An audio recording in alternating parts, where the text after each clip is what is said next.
Hey guys, tonight we're slipping into the dusty, torch-lit halls of ancient Babylon, where the air smells of myrrh and paranoia, and every creak of a chair might mean a curse is coming for you. Picture yourself standing in the heart of a sprawling palace, its walls carved with snarling lions and star-eyed gods, while a king paces nervously before a throne that glimmers like it's got secrets, and not the fun kind. We're diving into a bizarre slice of history. The Babylonian kings who believed their office chairs, or rather their thrones, were cursed. Yeah, you heard that right. Cursed furniture.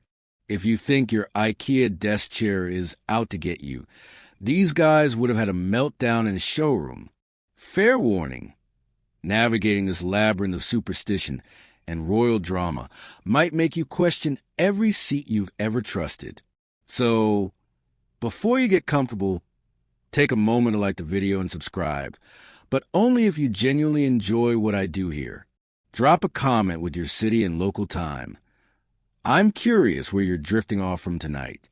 Now, dim the lights, maybe turn on a fan for that soft background hum, and let's ease into tonight's journey together. You're standing in Babylon, sometime around 1800 BCE, and the city's a beast of baked brick ziggurats and bustling markets. The Euphrates River glitters nearby, carrying boats loaded with barley and gossip. But you're not here for the scenery. You're in the throne room, a cavernous space where the air feels thick, like it's holding its breath. The throne itself is the star of this show, massive cedar carved, inlaid with lapis lazuli and gold that catches the flickering torchlight. It's gorgeous, but the way the courtiers keep their distance, you'd think it's got a do not touch sign written in divine cuneiform. This isn't just a chair. It's a symbol of power, a hotline of the gods, and, if the whispers are true, a magnet for bad juju. The Babylonians were obsessed with omens. They'd crack open a sheep's liver to predict tomorrow's weather, so it's no shock they get twitchy about a throne. Mainstream history tells us these kings, like the famous Hammurabi, rule with divine backing. Marduk, the big shot god, supposedly handpicked them. The throne was their link to that cosmic approval, a sacred seat where they'd issue decrees or judge disputes. But here's the quirky bit. Clay tablets from the period hint at a wild belief that thrones could reject a king. If a ruler got sick, lost a battle, or stubbed his royal toe, the throne might get blamed as cursed. Imagine the palace janitor sweating bullets, wondering if he's about to be fired, or worse, for not dusting evil spirits off the armrests. You glance around the throne room, noticing the priests in their fringe robes muttering prayers over a brazier. They're burning something that smells like regret and cedar. The king, whoever he is this century, hasn't shown up yet, and the tension's palpable. Courtiers fidget, their sandals scuffing the polished floor. You catch a snippet of their hushed chatter. The chair hasn't been purified since the last lunar eclipse. Another replies, Marduk's angry. I saw a crow land on the palace roof. These guys are reading omens like you'd scroll through a group chat, and right now, the throne's giving off major red flags. Historians still argue whether this throne paranoia was pure superstition or a clever political tool. Maybe priests hyped the curse rumors to keep kings in check, like a divine HR department. Or maybe the kings themselves leaned into the drama, using a cursed throne as an excuse to dodge unpopular decisions. Sorry, can't raise taxes. My chair's acting up again. Whatever the truth, you can feel the weight of it in the room. The throne's not just furniture. It's a psychological landmine. You take a step closer, tempted to run your hand over the throne's gleaming armrest. Bad idea. A guard with a spear longer than your attention span gives you a look that says, try it, and you're tomorrow's sacrifice. You back off, but not before noticing something odd. The throne's base has tiny cuneiform inscriptions, half hidden under the gold leaf. They're not the usual boasts about conquest or divine favor. These look like warnings, or maybe prayers to keep something at bay. You can't read them. Cuneiform's not exactly Duolingo's top course, but they give you the creeps. Let's lighten the mood for a second. Imagine a Babylonian king plopping down on his throne, only to hear a loud creak, and he's like, nope, that's a curse. Burn the chair.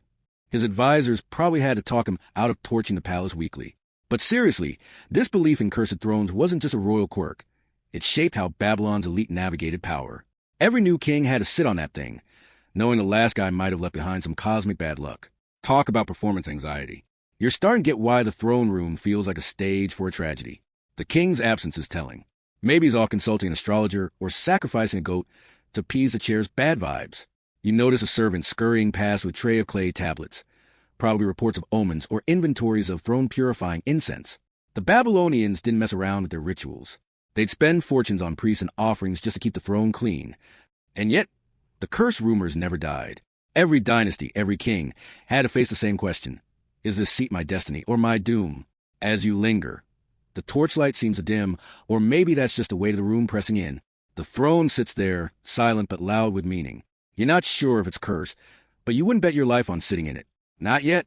Anyway, there's too much to uncover about these kings and their haunted furniture, and you're just getting started.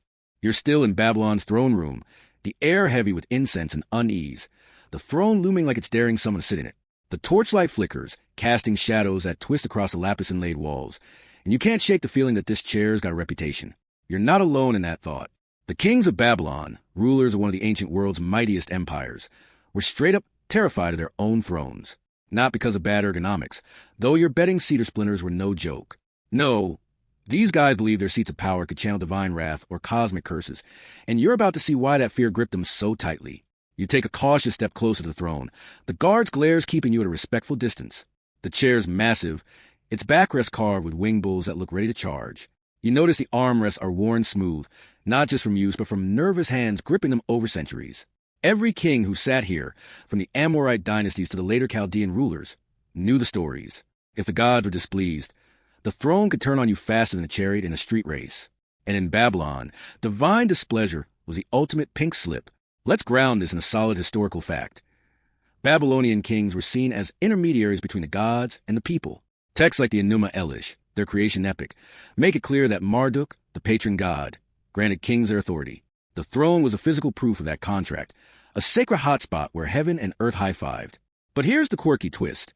Some Qun/learning tablets from the old Babylonian period suggest that if a king failed, say a crop failure or a lost war, the throne itself could be seen as tainted. Not the king, not his policies, but the actual chair. Talk about blaming the furniture for your bad day. You glance at the courtiers huddled in the corner, their whispers barely audible over the crackle of braziers. They're swapping stories about a king from a few generations back who sat on the throne during a thunderstorm. Lightning struck the palace, and boom, everyone decided the chair was cursed. Never mind that Babylon's weather could be wild. The throne took the fall. You can't help but smirk, imagining a royal scribe drafting an official decree. To all citizens, the throne is grounded until further notice. But the fear was real. These kings lived in a world where omens were as routine as your morning coffee, and a creaky chair was basically a neon sign from the gods. Historians still argue whether this throne phobia was rooted in genuine belief or if it was a convenient scapegoat. Did kings really think their chairs were cursed, or were they dodging accountability? Can't crush that rebellion. Folks, the throne's got bad vibes. It's a debate with no clear winner, but you're leaning toward a mix of both. Superstition ran deep, but these rulers were savvy. A cursed throne could be a handy excuse to fire a rival priest or delay a risky campaign. You shift your weight, feeling the cool stone floor through your sandals, or whatever you're imagining you're wearing in this ancient flashback. The throne room's quiet now, save for a distant hum of chanting from a side chamber. Priests probably doing their daily anti-curse routine. You're starting to get why the kings were so jumpy. Every decision they made, taxes, wars, temple donations, was weighed against the god's approval. And the throne, it was like a cosmic lie detector. Sit in it, and you'd better be worthy, or the universe might send a plague to your doorstep. Let's pause for a quick chuckle. Picture a king inspecting his throne like it's a used car, kicking the legs and muttering, "Seems fine, but what's this weird stain?" His advisors are nodding sagely, but they're probably thinking, "Your Majesty, it's just wine." The absurdity's not lost on you, but it's also kind of relatable. Who hasn't had a creaky office chair and wondered if it's plotting revenge? You notice something new, a small clay figurine tucked into a niche near the throne.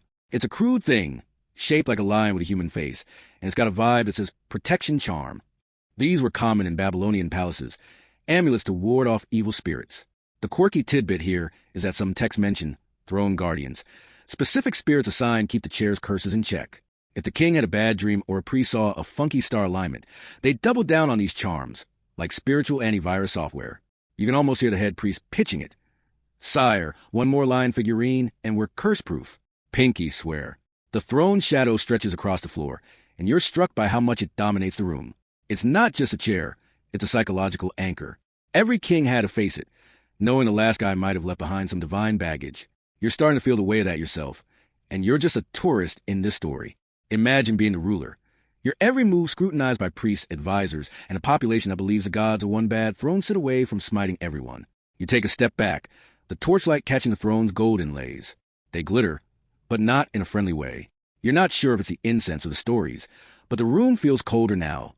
The king's fear is contagious, and you're wondering what was about this chair that made grown men, rulers of empires, act like it was haunted. Was it just superstition, or was there something more? You're itching to find out, but the throne's not spilling its secrets yet. You're still lingering in Babylon's throne room, the air thick with the scent of burning myrrh and the kind of tension that makes your skin prickle. The throne sits there, all cedar and gold, looking like it's judging everyone in the room. You've heard the whispers about cursed chairs and jittery kings, but now you're zeroing on one ruler who took the throne's bad vibes to a whole new level. Hammurabi, the law code guy, whose name you might have doodled in a history class margin. Yeah, that Hammurabi. Turns out, his famous steal of laws wasn't the only thing he was worried about. You're about to step into his world, where the throne wasn't just a seat, but a potential cosmic trap. You ease closer to the throne, careful not to trip over a stray incense burner. The room's quieter now, the courtiers having shuffled off to gossip elsewhere. You can almost picture Hammurabi here, circa 1750 BC, his beard impeccably curled, his robes heavy with embroidery. He's pacing, eyes locked on the throne like a rival king. You'd think a guy who carved 282 laws into a giant rock would be unflappable, but the stories say he was spooked by his own chair. Not because it wobbled, though, let's be real, ancient carpentry wasn't IKEA-level precise, but because he believed it could channel divine disapproval. Here's a historical anchor. Hammurabi's reign, roughly 1792 to 1750 BC, was a high point for Babylon. His law code, one of the earliest written legal systems, set rules for everything from trade disputes to what happens if your ox gores someone. It's a big deal, still studied today for its insight into Babylonian society. The throne was where he'd sit to enforce those laws, a symbol of his God-given authority. But the quirky tidbit? Some clay tablets from his era, dug up in the 19th century, mention rituals to cleanse the throne after unfavorable omens. One text even describes Hammurabi ordering a new throne because the old one was blamed for a drought. A drought? Imagine the palace staff scrambling to source curse-free cedar, while the king's like, "Hurry up, the gods are side-eyeing me." You glance at the throne's armrests, picturing Hammurabi's hands gripping them, knuckles white. The man was a control freak. You don't write a law about ox liability without being detail-oriented, but even he couldn't control the throne's reputation. The Babylonians believed the gods, especially Marduk, could withdraw their favor at any moment. A bad harvest, a lost battle, or even a weird dream could be pinned on the throne. You're starting to get why Hammurabi was paranoid. Every time he sat down, it was like playing roulette with divine wrath. Let's lighten the mood for a second. Imagine Hammurabi inspecting his new throne, tapping it like a melon at the market. This one feels less cursed, he says, while his advisors nod like they're not internally screaming. You laugh, but you're half convinced the throne's giving you the stink eye too. It's got that kind of presence. You notice a small clay tablet propped near the throne, etched with cuneiform. You can't read it, unless you've got a secret PhD in Akkadian, but it's probably a prayer or an omen report. The Babylonians were obsessive about documenting this stuff. If a priest saw a funky cloud or a goat sneeze during a ritual, it'd be scribbled down and blamed on the throne. Hammurabi's court was full of these omen readers, and they had him on edge. One tablet from his reign mentions a shadow on the throne, maybe a metaphor, maybe an actual weird stain that sent the palace into a frenzy.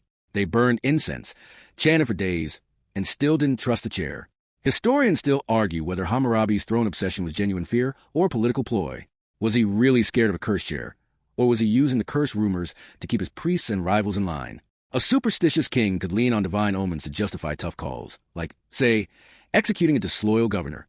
The throne warned me, he'd shrug, and who's going to argue with Marduk's furniture? It's a murky question, and scholars love to bicker over it. But you're betting Hammurabi felt at least a twinge of dread every time he sat down. You take a step back, the torchlight catching the throne's gold inlays, which seemed to pulse with secrets. You're starting to feel the weight of this place, the way every object, the throne, the tablets, even the air, carries a story. Hammurabi's not here, but his anxiety is. You can almost hear his sandals pacing, his advisors muttering about the latest omen. The throne room feels alive, but not in a cozy way. It's like the chair's watching, waiting for its next victim. You shift your gaze to the walls, where reliefs of winged spirits glare down. They're supposed to be protective, but they're not exactly radiating warmth. The Babylonians believed in all kinds of spirits, some good, some not so much, and the throne was a magnet for bad ones. That quirky throne guardian spirit we mentioned last time, Hammurabi's court took those seriously. They placed figurines like that lion face one you saw earlier around the throne, hoping to scare off any curse-carrying demons.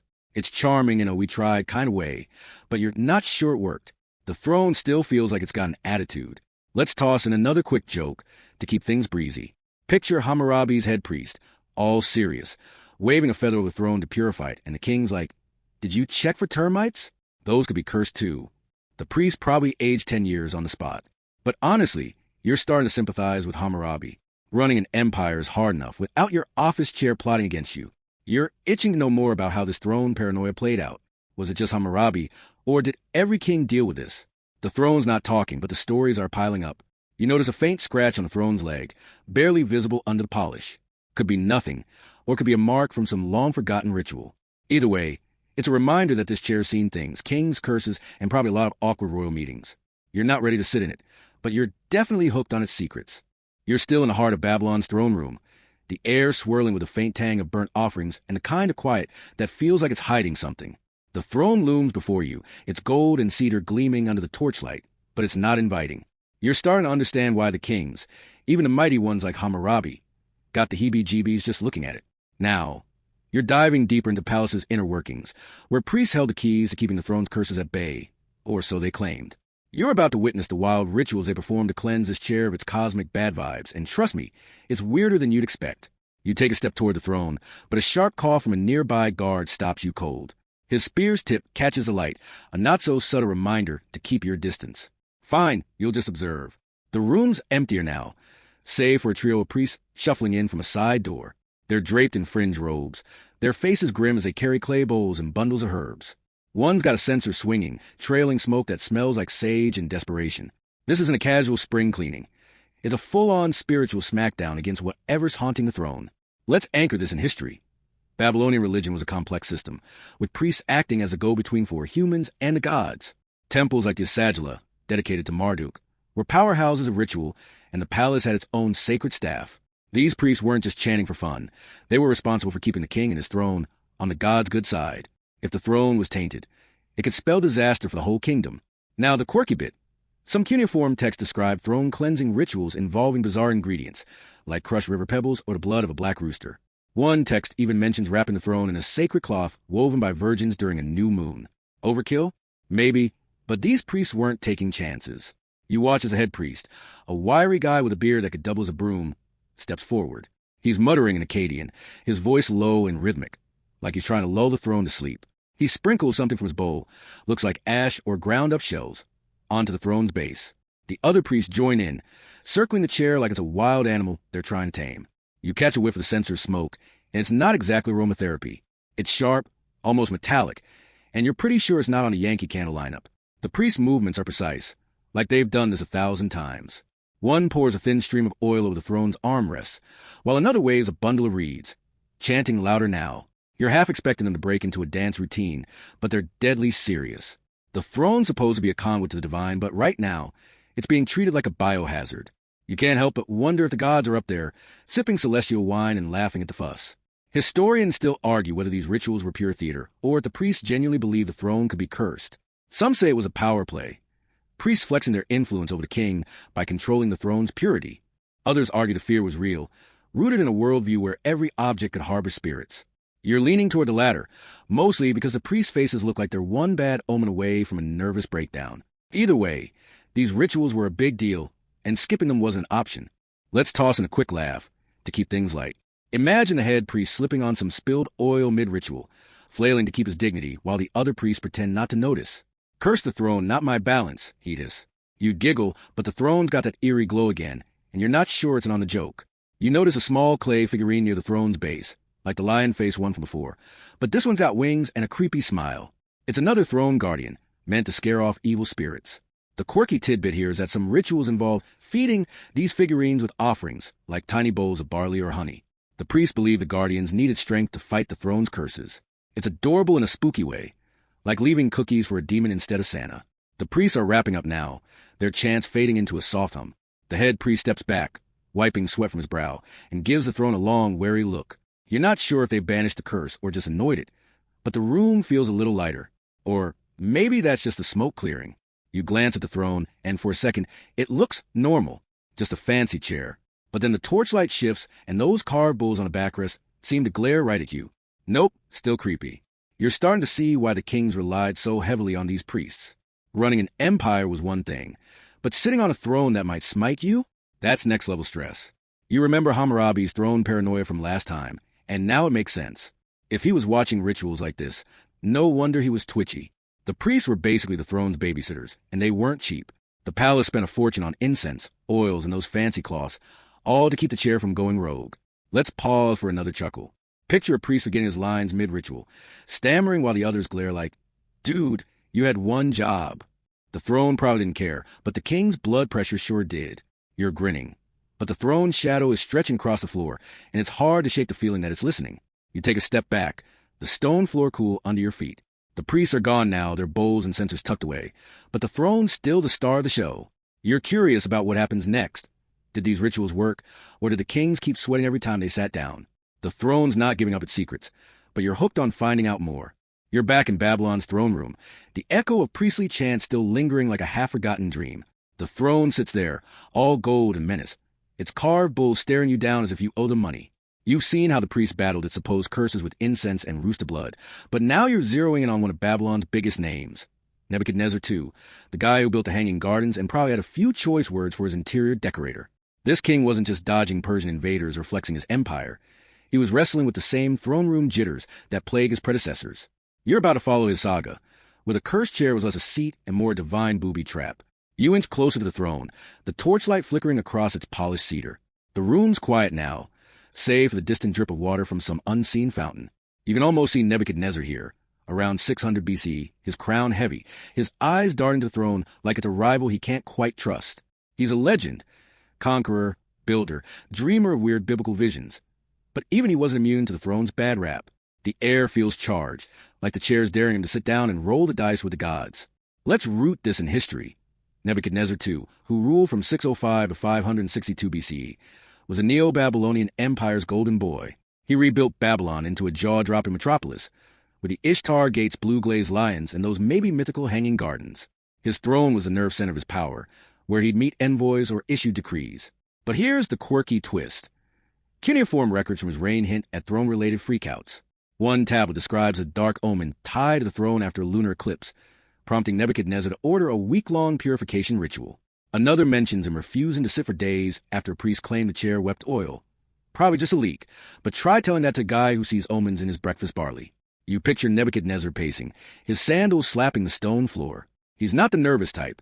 Dude sacked Jerusalem and dragged his king into exile, but this throne's got him rattled. The Babylonians believed the gods could signal their mood through objects, and the throne was like a divine mood ring.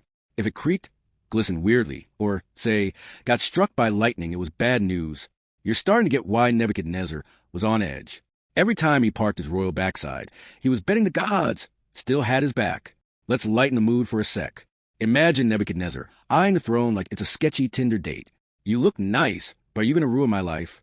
His advisors probably had to hype him up like, "Sire, it's just a chair." You're chuckling, but the throne's gold inlays are catching the light in a way that feels personal, like it knows you're laughing. You notice a small bronze amulet dangling from the throne's armrest, etched with a starburst pattern. It's another of those throne guardian charms, meant to fend off curses. The quirky tidbit here is that Nebuchadnezzar's court reportedly used substitute thrones during high-risk rituals. If the omens were bad, they'd swap in a decoy chair for the king to sit on, hoping to trick any lurking spirits. It's like using a stunt double for a haunted recliner. You can't help but admire the creativity, even if it sounds like a lot of work for a furniture phobia. Historians still argue whether Nebuchadnezzar's throne woes were genuine paranoia or a way to flex his piety. Was he scared, or was he playing the gods a mad card to keep his priests and subjects in line? A devout king could use a cursed throne as a PR stunt, proving his closeness to Marduk by obsessing over rituals. But you're betting he felt real dread. The guy had enemies, rebellions, and a prophecy-heavy culture breathing down his neck. A throne that might smite you was just one more headache. You shift your stance, the floor's chill seeping through your imaginary sandals. The throne room feels bigger now, its shadows deeper. You're picking up on the same vibe that got in Nebuchadnezzar. This chair's not just a prop, it's a test. Every king had to face it, knowing the last guy might have left behind some divine grudge. You remember Hammurabi's throne panic and those priestly rituals. Callbacks of fear that never really went away. Nebuchadnezzar's just the latest in a long line of rulers sweating over the seat. Let's toss in another quick joke to keep things breezy. Picture Nebuchadnezzar's chief scribe, mid-meeting whispering, Sire, maybe try a cushion? Less curse. The king glares and the scribe's like, or not. Great throne, super vibe. You're grinning, but the throne's carved bulls are giving you side-eye, and it's hard to relax. You spot a faint crack in the throne's base, barely visible under the polish. Could be age, could be a mark from some frantic ritual. Either way, it's a reminder that this chair's seen empires rise and fall. Nebuchadnezzar's story adds another layer to its legend. He wasn't just fighting wars or building gardens. He was battling the throne's reputation. You're curious how he coped, whether he ever sat down without a priest on speed dial. The throne's not spilling its secrets, but you're hooked on digging deeper. You're still standing in Babylon's throne room, the torchlight casting jittery shadows across the throne's gleaming cedar and gold. The air's thick with the ghosts of incense, and you can almost feel Nebuchadnezzar's stress lingering from last time. That throne with its carved bulls and bad reputation isn't just a chair. It's a cosmic hot potato, and every king who sat on it rolled the dice with the gods. Now, you're peeling back the curtain on how these thrones were made, because the craftsmanship itself was part of the curse problem. You're about to dive into the world of Babylonian artisans, where building a throne was less about carpentry and more about dodging divine wrath. You take a cautious step closer, eyeing the throne's intricate details. The armrests are smooth by centuries of nervous royal hands, but the inlays, lapis lazuli, gold, even slivers of ivory, scream high-end craftsmanship. This isn't some flat-pack furniture. It's a masterpiece. But the more you look, the more you realize every carving, every gem, was chosen with paranoia in mind. The artisans who built this weren't just woodworking. They were playing a high-stakes game of don't anger Marduk. Let's ground this in history. Babylonian craftsmanship was legendary. Excavations at sites like Ur and Babylon reveal furniture, jewelry, and statues that rival anything from ancient Egypt. Thrones were the pinnacle, reserved for kings and gods, often built from imported cedar from Lebanon or rare ebony. These weren't churned out in bulk. Each throne was a custom job, taking months or even years. But here's the quirky tidbit. Cuneiform texts from the Neo-Babylonian period describe artisans performing rituals before, during, and after throne construction. One tablet mentions a carpenter fasting for 3 days and chanting prayers over the wood to purify it. If a tool broke or a worker got sick, the whole project could be scrapped, deemed cursed from the start. You picture the workshop, a dusty yard outside the palace where artisans sweat under Mesopotamian sun. They're sawing cedar, their hands steady but their eyes darting to the sky for omens. A stray bird flies overhead, and the lead carpenter freezes, muttering, "That's a bad sign." His apprentice rolls his eyes but knows better than to argue. Every step, cutting, carving, inlaying, was watched by priests who'd swoop in with incense if anything seemed off. You're starting to see why these thrones were so feared. If a curse could sneak in at the sawmill, no wonder kings like Nebuchadnezzar were twitchy about sitting down. Let's toss in a quick laugh to keep the vibe light. Imagine an artisan, mid-carving, sneezing on the throne's armrest. The priest overseeing him gasps like it's a war crime. "You've doomed us all," he shrieks, while the artisan's like, "It's just allergies, chill." You're grinning. But the throne's gold inlays are catching the light in a way that feels like it's sizing you up. You notice a tiny cuneiform mark on the throne's leg, half hidden under the polish. It's not decorative, probably a craftsman's signature or a protective spell. The quirky bit here is that some artisans reportedly hid curse traps in their work, like secret carvings or buried charms meant to deflect bad spirits. One text describes a throne with a hollow compartment holding a clay tablet inscribed with a prayer to Shamash, the sun god. It's like installing antivirus software in your furniture, except it's 600 BCE, and the virus is a ticked-off deity. Historians still argue whether these curse-obsessed building practices were about genuine fear or just tradition. Did artisans really believe a miscut plank could doom a king, or were they covering their butts in case the throne got blamed later? It's a toss-up, but you're leaning toward fear. These guys lived in a world where a cracked pot could be an omen of apocalypse. Plus, the pressure was insane. Mess up the king's throne, and you're not just fired, you're probably a sacrifice. You shift your weight, the stone floor cool against your feet. The throne room's quiet, but you can almost hear the echo of hammers and chants from that long-ago workshop. You're picturing the artisans, their hands calloused, their nerves shot from constant priestly supervision. They weren't just building a chair, they were crafting a divine lightning rod. You remember Nebuchadnezzar's throne woes and Hammurabi's ritual frenzy. Callbacks to a fear that started way before the throne even reached the palace. Let's pause for another chuckle. Picture a priest inspecting a half-built throne, sniffing the wood like a wine snob. "This cedar's aura is off," he declares, and the artisan's like, "It's from Lebanon, not the underworld." The poor guy probably had to start over. You're smirking, but the throne's carved bulls are giving you that "don't test me" glare again. You take a step back, the torchlight flickering across the throne's surface. It's beautiful, no question, but now you see the anxiety baked into every inch. The artisan's rituals, the hidden charms, the obsessive care, all screams dread. You're curious how this throne made it from the workshop to the palace without being torched for bad vibes. And what about the kings who had to sit on it, knowing its origin story? The throne's not talking, but its silence is loud. You're hooked on unraveling more of its secrets. You're still in Babylon's throne room, the torchlight dancing across the throne's gold and cedar like it's got a secret to spill. The air's heavy, carrying the faint whiff of old incense and older fears. You've seen how artisans poured sweat and superstition into crafting this chair, each carving a gamble against divine wrath. Now, you're turning your attention to the royal advisors, the smooth-talking, tablet-scribbling elite who whispered in the king's ear about everything, including the throne's bad vibes. You're about to eavesdrop on their warnings, where every creak of the chair was a potential cosmic red flag, and loyalty came with a side of paranoia. You edge closer to the throne, keeping one eye on the guards who look like they'd rather skewer you than smile. The room's hushed, but you can imagine it buzzing with advisors, bearded men in fringe robes, clutching clay tablets like they're the ancient equivalent of a smartphone. These guys weren't just bureaucrats. They were the king's brain trust, his omen readers, his spin doctors. And when it came to the throne, they had plenty to say, none of it reassuring. You're picturing them circling the chair, muttering about curses like it's a group project gone wrong. Let's anchor this in history. Babylonian kings relied heavily on their advisors, a mix of scribes, priests, and nobles who managed everything from taxes to temple offerings. Cuneiform records, like those from the Neo-Babylonian archives, show advisors were often high-ranking officials with access to the king's inner circle. They'd interpret omens, draft decrees, and keep the palace running. But here's the quirky tidbit. Some tablets hint at advisors warning kings about tainted thrones, especially after bad omens like a solar eclipse or a dead fish washing up on the Euphrates. One text describes an advisor urging the king to avoid the throne until a star alignment was favorable, citing a shadow on the chair, probably just a smudge, but it sent the court into a tailspin. You can almost hear the advisors now, their voices low and urgent. One's pointing at the throne's armrest, where faint cracks appeared. Could be age, could be sabotage, could be Marduk's middle finger. Sire, he whispers, the chair hasn't been purified since the flood omen. Another chimes in, I saw a raven circle the ziggurat thrice. Thrice? You're half tempted to roll your eyes, but these guys are dead serious. Their job was to keep the king safe, and in Babylon, that meant watching the throne like it was a ticking bomb. Let's lighten the mood for a moment. Picture an advisor, all pompous, presenting a clay tablet with a throne safety report. He's droning on about lunar phases when the king snaps, just tell me if I can sit down. The advisor freezes, probably wishing he'd called in sick.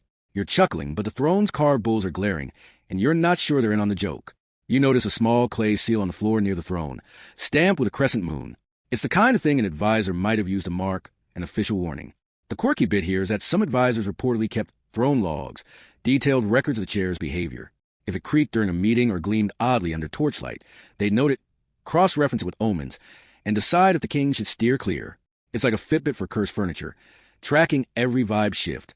You're impressed by the dedication, even if it sounds like a nightmare job. Historians still argue whether these advisors were genuinely spooked or just playing the game. Were they feeding the king's throne fears to boost their own influence, or did they buy into the curse hype?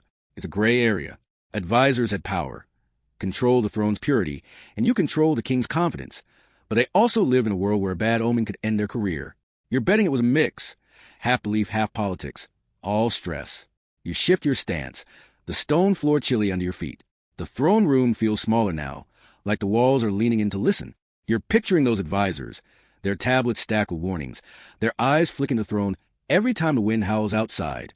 You remember Nebuchadnezzar's throne anxiety and the artisans' curse-proofing rituals, callbacks to fear that ran to the palace like a bad rumor. These advisors were the middlemen, caught between the king's ego and the god's whims. Let's toss in another quick laugh.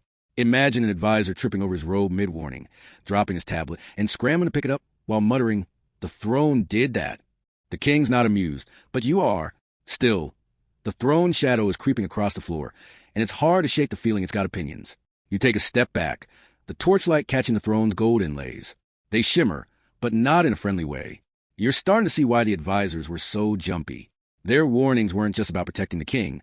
They were about protecting themselves. If the throne was cursed and the king got smited, guess who'd take the fall? You're curious how these guys balance their loyalty with their own necks, and what happened when the king ignored their advice. The throne's not talking, but its silence is heavy with stories. You're back in Babylon's throne room, the air thick with the faint musk of cedar and the kind of quiet that makes you check over your shoulder.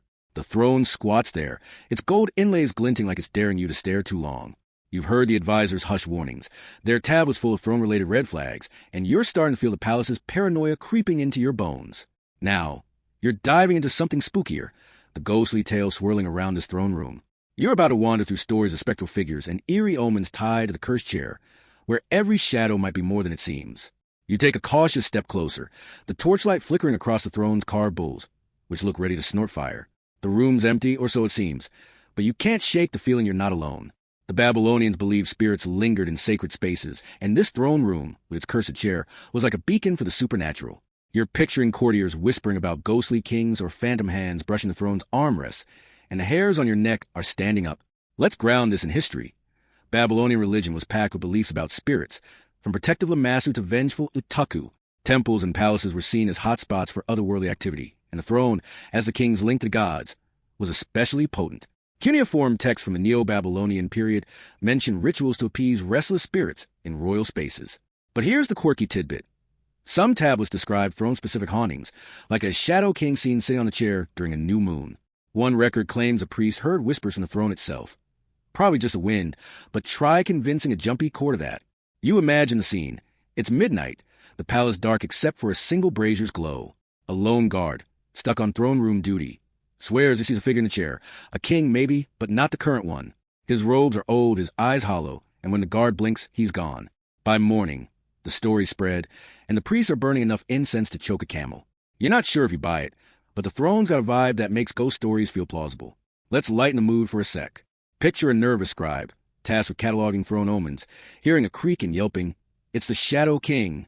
Turns out, it's just a cat knocking over a clay pot. The priests aren't amused, but you're snickering. Still, the throne's gold is catching the light in a way that feels like it's watching you, and the giggles fade fast. You notice a small clay figurine tucked into a niche near the throne, its lion face snarling. It's one of those throne guardian charms, meant to scare off spirits. The quirky bit here is that some texts mention throne exorcisms, where priests would chant to banish ghosts from the chair. They'd use special reeds dipped in oil, waving them like wands while reciting the names of dead kings to keep them from haunting the living. It's like Ghostbusters, but with worse special effects and more paperwork. Historians still argue whether these ghost stories were genuine beliefs or palace propaganda. Did the Babylonians really think the throne was haunted, or were these tales spread to keep nosy courtiers out of throne room? Maybe priests hyped the spook factor to justify their jobs. Nothing says we need more funding, like a spectral emergency. You're leaning toward a mix. The Babylonians were superstitious, but they weren't above using a good ghost story to control the narrative. You shift your weight, the stone floor cold under your feet. The throne room feels bigger now, its shadows stretching like they're reaching for you. You're picturing those late-night guards, their spears trembling as they scan the darkness. You remember the advisor's warnings and Nebuchadnezzar's throne anxiety. Callbacks to a palace where fear was as common as dust. These ghost stories just cranked the dial higher, turning the throne into a supernatural landmine. Let's toss in another quick laugh. Imagine a priest mid-exorcism, tripping over his robe and spilling sacred oil everywhere. The spirits did it, he insists, while the other priests sigh like, "Sure, buddy." You're grinning, but the throne's carved bulls are giving you that "don't push it" stare, and the room's chill is sinking in. You take a step back, the torchlight flickering across the throne's surface. It's beautiful, no question, but now you see the stories layered into it. Kings, curses, and now ghosts. You're starting to understand why the throne room was a no-go zone after dark. You're curious about what these spectral tales meant for kings, how they dealt with chair that might be haunted on top of everything else. The throne's not whispering any answers, but its silence is heavy with secrets. You're still in Babylon's throne room, the torchlight casting long, twitchy shadows that make the throne look like it's breathing. The air's heavy, laced with a faint tang of old incense and the kind of unease that sticks to your skin. You just wandered through ghostly tales of shadow kings and phantom whispers, and the throne's creepy factor is officially off the charts.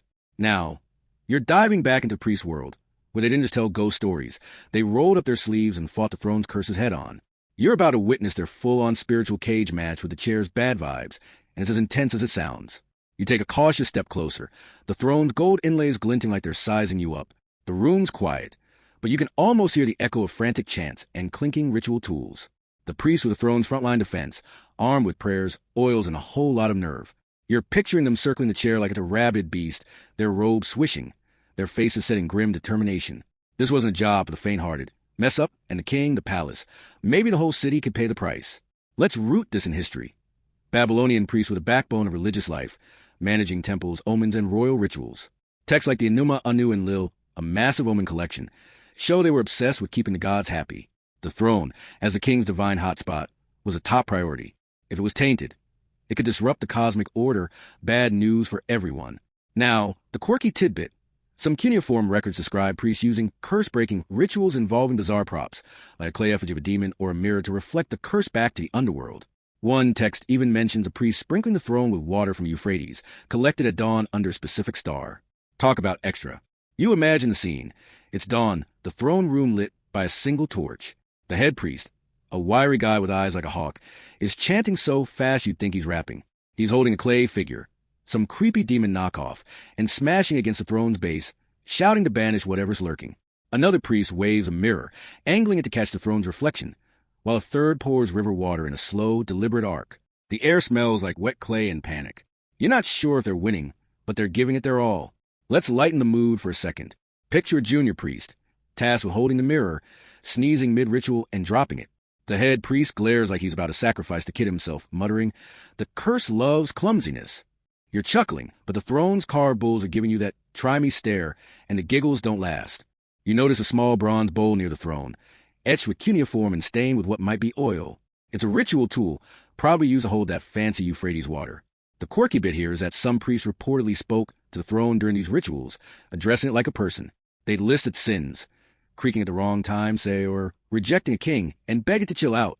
It's like couples therapy for furniture, except the therapist is waving a reed, and the client might smite you. Historians still argue whether these curse-breaking rituals were about faith or control. Did priests really think they could punch a curse in the face? Or were they flexing their power over the king? A tainted throne gave them leverage. Scare the king, secure more temple funding. But you're betting they believed, at least a little.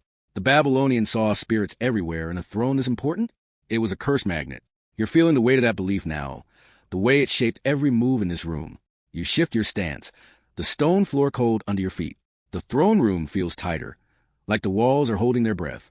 You're picturing those priests, their hands steady but their hearts racing, knowing one wrong chant could tank their careers. You remember the ghost stories in Nebuchadnezzar's throne dread, callbacks to a palace where fear was a default setting. These priests weren't just cleaning a chair, they were wrestling the unknown. Let's toss in another quick laugh.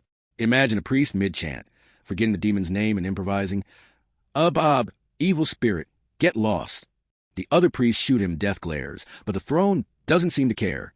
You're grinning. But the throne's shadow is creeping across the floor, and it's hard to relax. You take a step back, the torchlight flickering across the throne's surface. It's gorgeous. But now you see the battle scars, faint scratches, oil stains, the wear of countless rituals. You're starting to get why the priests were so intense. They weren't just fighting curses. They were fighting for the king's sanity, maybe their own. You're curious what happened when their rituals failed, how the kings reacted when the throne stayed tainted. The throne's not spilling its secrets, but you're hooked on finding out more. You're still standing in Babylon's throne room, the torchlight weaving shadows that seem to slink around the throne like uninvited guests. The air's thick with the aftertaste of priestly rituals, oil, ash, and that lingering dread you can't quite shake. You've just watched priests battle the throne, posted a warning about the throne's curses, with everything from mirrors to demon effigies, and you're starting to feel the weight of their fear. Now, you're shifting focus to kings themselves, specifically their paranoid decrees aimed at taming the throne's bad vibes. You're about to dive into the royal edicts and laws they issued, half out of fear, half out of desperation, to keep the cursed chair from ruining their reigns. You ease closer to the throne, its cedar and gold gleaming under flickering light, but you keep your distance. The guard spears look sharper than your courage. The throne's carved bulls stare you down, and you can almost hear the echo of royal commands bouncing off the walls. These kings, guys like Hammurabi or Nebuchadnezzar, weren't just ruling empires. They were issuing decrees to dodge the throne's wrath, as if a few clay tablets could outsmart a curse. You're picturing them, pacing, dictating orders while advisors scribble furiously, all to keep the chair from turning their reign into a cosmic dumpster fire. Let's anchor this in history. Babylonian kings were absolute rulers, their word law backed by divine authority. Hammurabi's famous law code, etched around 1750 BCE, is a prime example. 282 rules covering everything from theft to marriage, all issued from the throne. But here's the quirky tidbit. Some cuneiform records suggest kings issued specific decrees about the throne itself, especially after bad omens. One tablet from a Neo-Babylonian period describes a king, possibly Nabonidus, ordering the throne to be sealed during a lunar eclipse, banning anyone from sitting until priests gave the all-clear. Another mentions a decree mandating monthly throne purifications, complete with sacrifices, just to keep the gods happy. It's like passing a law to appease your office chair, paranoid, but deadly serious. You imagine the scene. The king's in his robes, crown heavy, standing before the throne but not daring to sit. He's barking orders. No one touches a chair until the stars align, while his advisors nod, hiding their exhaustion. The court's buzzing with scribes, etching a decree onto tablets, runners ready to spread the word across Babylon. You're half expecting someone to mutter, "This again," but no one's brave enough. The throne's reputation has everyone on edge, and the king's decrees are less about logic and more about survival. If a drought hits or a battle's lost, the chair's the first suspect, and a new law might just save his skin. Let's lighten the mood for a sec. Picture the king mid-decree, tripping over his robe and blaming the throne. "See? It's cursed," he shouts, while his advisors fake concern to avoid a tantrum. You're chuckling, but the throne's gold inlays catch the light like they're judging you, and the laughs don't linger. You notice a clay tablet fragment near the throne, half buried in dust. Its cuneiform sharp despite the centuries. It might be one of those decrees, maybe a rule about who can approach the chair, or when. The quirky bit here is that some kings went overboard, issuing laws to limit throne access to pure individuals, priests, virgins, or guys with spotless omen records. One text even mentions a decree banning anyone with a recent cold from the throne room, as if a sneeze could wake a curse. It's like setting a no germs, no curses policy for your furniture, and you're both amused and spooked by the logic. Historians still argue whether these decrees were driven by genuine fear or political strategy. Were kings really scared of the throne, or were they using cursed fear to tighten control? A cursed throne could justify locking down the palace, sidelining rivals, or boosting priestly power. But you're leaning toward fear. These kings lived in a world where a bad dream was a death threat from the gods. Issuing a decree about the throne was like buying insurance against divine smiting, expensive, but worth it for peace of mind. You shift your weight, the stone floor chilly under your feet. The throne room feels heavier now, like the weight of those decrees is still pressing down. You're picturing the kings, their voices sharp with urgency, their advisors scrambling to enforce laws no one dare question. You remember the priest's curse-breaking rituals and Nebuchadnezzar's throne woes, callbacks to a palace where paranoia was policy. These decrees weren't just words. They were shields against a chair that could tank an empire. You're starting to feel the strain of their world, where every royal decision came with a side of cosmic dread. You take another glance at the throne, its shadow stretching across the floor like it's claiming territory. The carved bulls seem to follow you with their eyes, and you're not loving the vibe. Those decrees, the ones banning sneezes or sealing the throne during eclipses, were the king's attempt to wrestle control from something uncontrollable. You can almost see the royal scribes, their styluses flying across clay, recording edicts that sound absurd now, but were life or death then. One wrong move, one ignored omen, and the throne could be blamed for a plague or rebellion. No wonder these kings were micromanaging their furniture. Let's toss in another quick laugh to shake off the gloom. Imagine a king issuing a decree that only omen-approved cushions can touch the throne. The court's nodding sagely, but the palace seamstress is like, "I'm sewing what now?" You're grinning. But the throne's gold inlays are glinting in a way that feels personal, and the humor fades fast. You spot a faint scratch on the throne's armrest, maybe from a priest's tool or a nervous king's dagger. It's a reminder of how much this chair was poked, prodded, and legislated over. The quirky tidbit here is that some decrees went beyond the throne itself, targeting the room. One king reportedly banned certain colors, like red, seen as angry, from throne room fabrics after a bad harvest. It's like redecorating to appease a ghost, except the ghost is your office chair, and the stakes are your dynasty. You're both charmed and unsettled by the lengths they went to. You step back, the torchlight flickering across the throne's surface. It's gorgeous, but now you see it as a battleground. Kings versus curses, decrees versus dread. You're curious what happened when these laws didn't work, how the kings handled a throne that refused to play nice. Did they double down with more rules? Or did they start eyeing the exit? The throne's not talking, but its presence is loud enough. You're hooked on finding out what comes next in the saga of royal paranoia. You're still in Babylon's throne room, the torchlight casting restless shadows that seem to curl around the throne like smoke. The air's heavy with the ghost of royal decrees, those desperate laws kings issued to tame the chair's cursed reputation. You can almost hear the scratch of styluses on clay, sealing orders to ban red fabrics or sneezing courtiers. Now, you're shifting your gaze to the artisans again, but this time, you're digging into their secret techniques, the forbidden tricks they use to craft thrones, hoping to dodge divine wrath. You're about to uncover why these chairmakers hid their methods, and how their craft was as much about mystery as mastery. You take a cautious step closer to the throne, its cedar and gold glowing under flickering light. The carved bulls on the backrest look like they're sizing you up, and you're not sure you'd win that stare down. This throne's a work of art, every inch screaming skill, but you're starting to see the fear woven into its design. The artisans who built it weren't just carpenters. They were part alchemists, part priests, guarding secrets that could make or break a king's reign. You're picturing their workshops, shrouded in whispers, where every hammer strike was a prayer. Let's ground this in history. Babylonian artisans were among the ancient world's best, creating everything from glazed brick palaces to intricate jewelry. Thrones were their ultimate challenge, built for kings and gods, often using rare materials like Lebanese cedar or Indian ivory. Cuneiform texts from the Neo-Babylonian period describe throne-making as a sacred act, overseen by priests and steeped in ritual. But here's the quirky tidbit. Some records hint at hidden techniques that artisans kept secret, even from the palace. One tablet mentions a carpenter refusing to reveal how he carved a throne's protective symbols, claiming the gods would strike him mute if he spilled. It's like a trade secret, but with a side of divine NDA. You imagine the workshop, a cramped space thick with sawdust and tension. Artisans hunch over cedar planks, their tools moving with precision, but their eyes flick to the doorway for prying priests. They're whispering about a technique, maybe a special oil blend or a chant said backward, to lock the wood against curses. One's carving tiny cuneiform spells into the throne's underside, hidden from view. If the priests catch him, he's toast, but he knows a plain chair won't cut it. You're starting to get why these guys were so cagey. A throne had to be perfect, or the king's next sit down could be his last. Let's lighten the mood for a sec. Picture an artisan, caught sneaking a secret charm into the throne, stammering to a priest, "It's just decorative." The priest not buying it, but the artisan's already planning his next hideout. You're chuckling, but the throne's gold inlays are catching the light like they know something, and the laughs don't stick.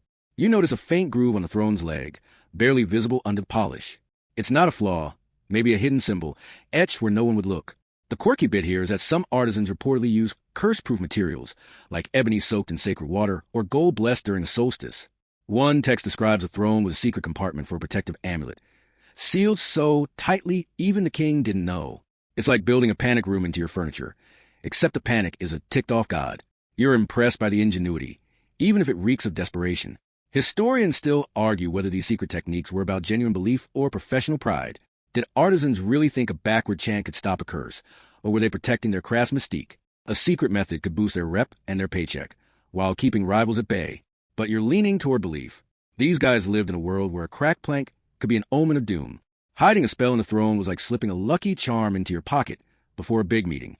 You shift your stance, the stone floor cold under your feet. The throne room feels quieter now, like it's holding its breath. You're picturing those artisans, their hands steady but their hearts racing, knowing one wrong move could brand their work cursed. You remember the king's paranoid decrees and the priest's curse-breaking rituals. Callbacks to a palace where fear touched everything. These secret techniques were the artisans' way of fighting back, a quiet rebellion against the throne's bad rap. Let's toss in another quick laugh. Imagine an artisan, caught carving a secret spell, blaming his apprentice. He did it. Kids got weird hobbies. The priest glares and the apprentice is like, "Thanks, boss." You're grinning, but the throne's shadow is creeping across the floor, and it's hard to stay breezy. You take a step back, the torchlight flickering across the throne's surface. It's a masterpiece, but now you see the secrets buried in its grain. Spells, charms, maybe a carpenter's whispered prayer. You're curious how these hidden tricks affected the kings, whether they ever suspected their thrones were more than they seemed. Did they sit easier, or did the mystery make it worse? The throne's not spilling its secrets, but you're hooked on digging deeper. You're back in Babylon's throne room, the torchlight weaving uneasy patterns across the throne's polished cedar and gold. The air's thick with a faint scent of sawdust and secrets, lingering from those artisans who had spells in the chair's grain. You can almost feel their defiance, their whispered chants against the throne's cursed reputation. Now, you're stepping into a stranger ritual, the ceremonial destruction of thrones deemed too tainted to save. You're about to watch Babylonians burn, smash, and bury these royal seats, hoping to snuff out their bad vibes for good. It's as dramatic as it sounds, and you're right in the thick of it. You take a cautious step closer, the throne's carved bulls eyeing you like you're trespassing. The room's silent, but you can imagine it erupting with a crackle of flames and the shouts of priests. These destruction ceremonies weren't quiet affairs. They were public, chaotic, and meant to send a message. No curse could outlast the king's will. You're picturing a crowd gathered outside the palace, watching a throne go up in smoke, their whispers mixing with the roar of the fire. This chair, gorgeous as it is, could be next to the omens turned sour. Let's anchor this in history.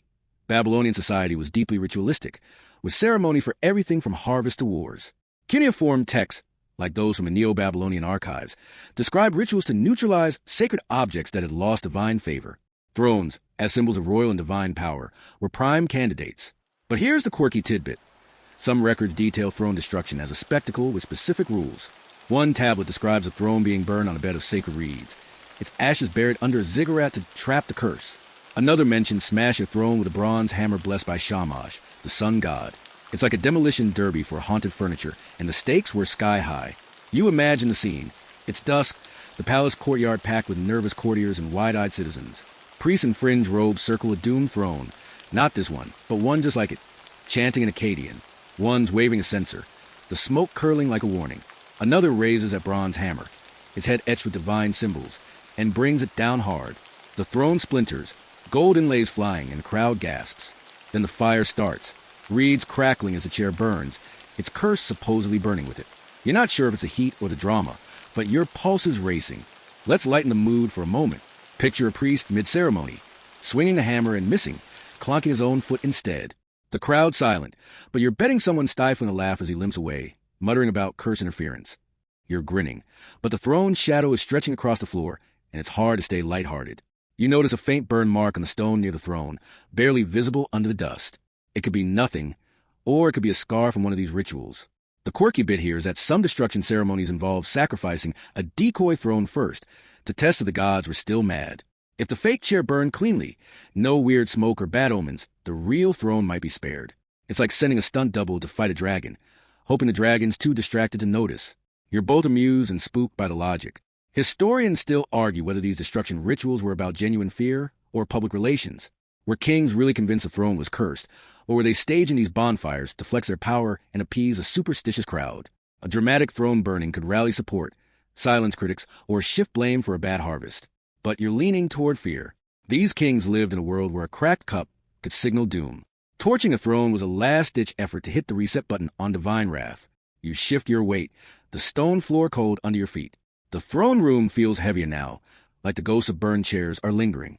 You're picturing those ceremonies, the flames, the hammers, the priests' grim faces as they bury the ashes. You remember the artisan's secret techniques and the king's paranoid decrees, callbacks to a palace where fear drove everything. These destruction rituals were the nuclear option, proof that sometimes even a king had to admit defeat to his own furniture. Let's toss in another quick laugh. Imagine a junior priest, tasked with lighting the fire, accidentally setting his robe ablaze. He's flailing, shouting, "The curse got me," while the others douse him with sacred water. You're chuckling, but the throne's gold inlays are catching the light like they're in on the secret, and the humor fades fast. You take a step back, the torchlight flickering across the throne's surface. It's stunning. But now you see as a survivor, a chair that dodged a hammer and flames. You're curious what pushed a king to destroy a throne, how bad the omens had to be to light that match. Did it ever work? Or did the curse just find a new chair? The throne's not talking, but its silence is heavy with stories. You're still in Babylon's throne room, the torchlight flickering like it's nervous, casting shadows that dance across the throne's gold and cedar. The faint char of imagined fires lingers in your mind, echoes of those wild ceremonies where doomed thrones were smashed and burned to kill their curses. The air feels taut, heavy with the weight of a palace that never quite trusted its furniture. Now, you're turning your gaze outward to the foreign envoys who visited Babylon. Outsiders who saw the throne's cursed reputation and, frankly, didn't get the hype. You're about to overhear their snarky reactions, their barely veiled mockery of Babylon's chair obsession, and it's a fresh perspective on this paranoid palace. You take a step back from the throne, its carved bull still giving you the side eye. The room's quiet, but you can picture it bustling with diplomats from Assyria, Elam, or even far-off Egypt. Their robes flashy, their accents sharp. These envoys weren't here to worship Marduk or tremble at omens. They came for trade deals, alliances, or to size up Babylon's king. And when they heard about the cursed throne, you're betting they had to bite their tongues to keep from laughing. You're ready to see this throne through their eyes, and it's a lot less spooky from the outside. Let's ground this in history. Babylon was a global hub in the ancient world, especially during the Neo-Babylonian Empire, 626 to 539 BCE. Cuneiform records, like diplomatic letters from the Amarna archive, show envoys crisscrossing Mesopotamia, negotiating everything from grain shipments to royal marriages. These visitors often wrote home about their host's quirks, and Babylon's obsession with omens was a frequent target. But here's the quirky tidbit. One Assyrian tablet, from around 600 BCE, describes a Babylonian king, possibly Nebuchadnezzar II, refusing to sit on his throne during a meeting because of a bad star. The envoy's tone is pure shade, calling a fuss over furniture unfit for a warrior. Ouch! You imagine the scene. An envoy from Assyria, all swagger and bronze jewelry, stands in this very throne room. The king's late, the throne empty, and a priest is muttering about a recent crow sighting. The envoy raises an eyebrow, whispering to his scribe, "Their gods must hate chairs." His entourage smirks, but they keep it polite, barely. When the king finally shows, he skirts the throne, issuing orders from a side stool. The envoy is trying to focus on tariff talks, but he's clearly distracted thinking, this guy's scared his own seat? You're feeling the secondhand embarrassment, but it's kind of hilarious. Let's lighten the mood for a sec. Picture the envoy, back at his camp, regaling his crew with the story. They burned incense for a chair, he cackles, mimicking the priest's chants. His scribe's like, next, they'll sacrifice a goat to the table. You're grinning, but the throne's gold inlays are catching the light like they're offended, and the humor feels risky. You notice a small clay seal on the floor, maybe dropped by one of those envoys. It's stamped with foreign symbol, a Hittite sun, perhaps proof outsiders stood here. The quirky bit here is that some envoys reportedly brought their own stools of Babylon, refusing to sit on local furniture tainted by curses. One Elamite letter mentions an envoy carrying a folding chair, claiming it was cleaner than Babylon's throne. It's like showing up to a party with your own snacks because you don't trust the host cooking. You're both amused and impressed by the pettiness. Historians still argue whether these envoys' mockery was just cultural snobbery or a calculated jab. Were they genuinely baffled by Babylon's throne fears, or were they exaggerating to make their own kings look tougher? Mocking a rival's superstitions could score points back home, but you're leaning toward genuine confusion. Babylon's omen-heavy worldview was intense, even for neighbors used to their own rituals. A throne that spooked a king was prime gossip for an envoy's report. You shift your weight, the stone floor chilly under your feet. The throne room feels bigger now, like it's absorbing the echoes of those foreign laughs. You're picturing the envoys, their smirks barely hidden, their letters home dripping with sass. You remember the throne-burning rituals and the artisans' secret spells, callbacks to a palace that took its chair way too seriously. These outsiders saw the absurdity, and it's refreshing, like a breeze in this stuffy room. Let's toss in another quick laugh. Imagine an envoy mid-negotiation, offering the king a curse-proof stool from Assyria. No charge, he says, winking, while the priests glare like he's insulted their entire religion. You're chuckling, but the throne's shadow is creeping across the floor, and it's hard to stay carefree. You take another step back, the torchlight flickering across the throne's surface. It's still gorgeous, but now you see it as a punchline, a chair that baffled battle-hardened diplomats. You're curious how the kings handled this mockery, whether they doubled down on their paranoia or tried to play it cool. Did the envoys' jab sting, or were they too busy dodging omens to care? The throne's not spilling its secrets, but you're hooked on finding out more. You're still lingering in Babylon's throne room, the torchlight flickering like it's gossiping with the shadows. The throne sits there, its cedar and gold gleaming with a smug kind of silence, as if it enjoyed the foreign envoy's mockery you just overheard. Their snarky letters and raised eyebrows brought a fresh angle to this cursed chair saga, but now you're diving deeper into the twilight of Babylon's empire. You're about to explore how the myth around the throne's curses evolved in the later years, as the city's power waned and its paranoia grew. These tales got wilder, weirder, and you're right in the middle of their final act. You take a cautious step closer. The throne's carved bulls watching you like they know something you don't. The air feels thinner now, tinged with the dust of the city past its prime. You're picturing Babylon in its later days, around 550 to 539 BCE, when the Neo-Babylonian Empire was teetering. The palace is quieter, the market's less crowded, and the throne's curse stories have taken on a life of their own. Courtiers whisper not just of omens, but of ancient kings' return to claim the chair, or gods abandoning it entirely. You're ready to unravel how these myths grew legs and ran. Let's anchor this in history.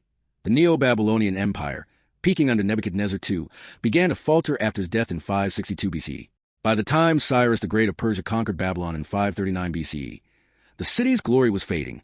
Cuneiform records from this period show a rise in apocalyptic omens, with priests and scribes obsessing over signs of divine displeasure. But here's the quirky tidbit. Some late Babylonian texts describe the throne as a living entity, capable of choosing or rejecting kings. One tablet claims the throne shook during a coronation, prompting the new king, possibly Nabonidus, to flee the room. It's less a chair and more a cosmic drama queen by this point. You imagine the scene. It's a tense coronation, the throne room packed with nervous nobles. The new king, robes heavy with embroidery, approaches the throne, but a sudden tremor, maybe an earthquake, maybe just a wobbly leg, makes it lurch. Gasps echo. A priest drops his censer, and the king bolts, convinced the chairs curse him out of the job. By the next day, the story's grown. The throne didn't just shake. It spoke in Marduk's voice, declaring the king unworthy. You're not sure what's wilder, the event or how fast it turned into legend. Let's lighten the mood for a sec. Picture a scribe, tasked with recording the throne's speech, scribbling. It said, get out? His boss glares. It's like, fine, divine rejection. You're chuckling, but the throne's gold inlays are catching the light like they're smirking and the humor feels fragile. You notice a faint crack on the throne's armrest, maybe from that infamous shake or just age. It's a reminder how these late myths lean hard into the throne's mystique. The quirky bit here is that some stories claim the throne could summon past king spirits to judge their successors.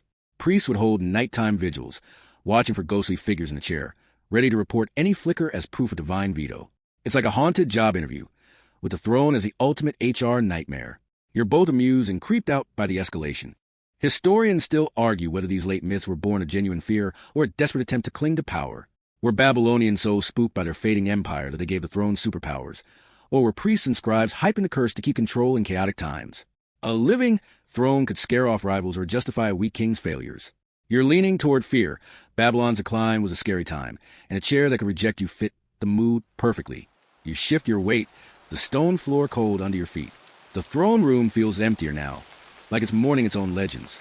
You're picturing those late priests, their vigils lit by dying torches, scribbling tales of a throne that could talk or summon ghosts. You remember the envoy's mockery and the throne-burning rituals, callbacks to the city that never stopped fearing its furniture. These late myths feel like the final gasp of that paranoia, a story stretched to its breaking point. Let's toss in another quick laugh. Imagine a priest mid-vigil, nodding off and mistaking a moth shadow for a ghost king. He screams, "The throne's chosen," and wakes the whole palace. You're grinning, but the throne's shadow is creeping across the floor, and it's hard to stay breezy. You take a step back, the torchlight flickering across the throne's surface. It's still stunning, but now you see it as a myth machine, a chair that outgrew its own story. You're curious how these tales affected the final kings, whether they believed the throne could really shake or speak. Did they sit anyway, or did they rule from a safer stool? The throne's not spilling its secrets, but you're hooked on tracing its legend to the end. You're still standing in Babylon's throne room, the torchlight now a faint glow, like the embers of a fire that's burned too long. The throne looms before you, its cedar and gold dulled by the weight of centuries, its carved bulls staring into the void.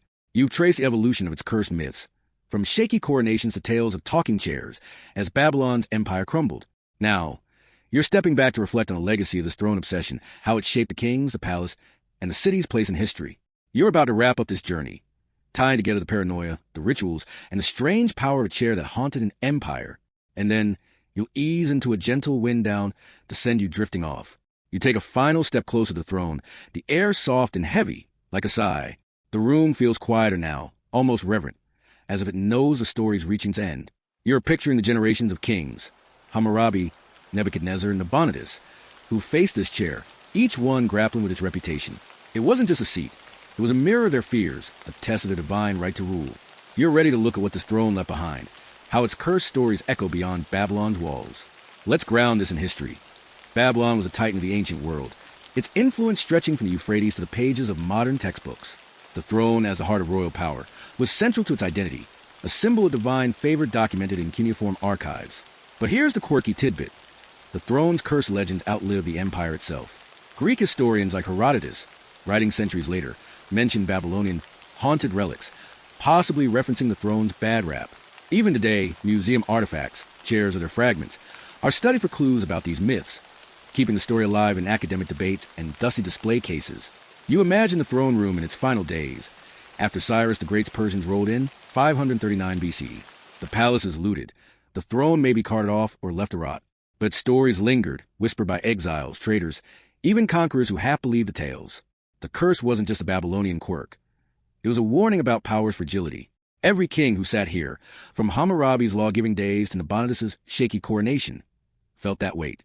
You're starting to see the throne as more than a chair. It's a lens into a culture that saw the divine in every creak and shadow. Let's lighten the mood one last time. Picture a Persian soldier, poking the throne with his spear, joking, "This the cursed one?" His buddy laughs, but they both step back, just in case. You're smiling, but the throne's gold inlays catch the fading light, and the humor feels like a guest who's overstayed. You notice a small clay shard near the throne, etched with a star symbol. It's probably nothing, a broken amulet, a forgotten offering, but it feels like a final nod to the throne's guardians, those lion-faced figurines meant to fend off curses. The quirky bit here is that some late Babylonian texts suggest the throne's myths inspired folklore beyond the palace, with villagers blaming local stools for bad luck, as if the curse was contagious. It's like the throne started a trend, turning every chair into a potential villain. You're charmed by the ripple effect, even if it's a little spooky. Historians still argue whether the throne's curse was a psychological crutch or a cultural cornerstone. Did it paralyze kings with fear, or did it give them a framework to navigate a chaotic world? A cursed chair could explain away failures, bad crops, lost wars, while reinforcing the priest's power. You're leaning toward cornerstone, Babylon's obsession with omens and rituals was his way of making sense of an unpredictable universe, and the throne was the ultimate symbol of that struggle. You shift your stance. The stone floor softer now, or maybe that's just your imagination. The throne room feels less like a place and more like a memory, its walls fading into the haze of history. You're thinking back to the priest's frantic rituals, the artisan's hidden spells, the envoy's smirks. Callbacks to a saga that's as human as it is bizarre. The throne didn't just haunt kings. It haunted a whole civilization, and you're feeling its echo in your own quiet moment. Let's pause for one last chuckle. Imagine a modern archaeologist unearthing a throne fragment, whispering, "Hope it's not cursed." Her team laughs, but they're all secretly glad it's not their find. You're grinning, but the throne's shadow is softening, blending into the dimness, and it's time to let it go. You take a final step back, the torchlight barely a whisper now. The throne is just a shape in the gloom, its power reduced to stories. You're ready to leave it behind, to carry its lessons about fear, power, and the strange things we cling to. Into the night, Babylon's gone, but its throne lingers, a reminder that even the mightiest empires can be spooked by a chair. You're drifting now, the throne room fading like a dream you're already forgetting. The air is soft, warm, wrapping around you like a blanket. Picture yourself on a quiet riverbank, the Euphrates lapping gently, its ripples catching the last light of a setting sun. The palace is far away, its torches snuffed out, its fears dissolved into the night. You're safe here, the waters hum a lullaby, the stars above whispering peace. Let the throne stories slip away, each one sinking like a pebble in the current. You don't need to hold them anymore. Your breathing slows, each exhale carrying you deeper into calm. The world is still, the night is kind, and you're ready to rest. Sleep is waiting, soft as moonlight, and it's yours. Sweet dreams.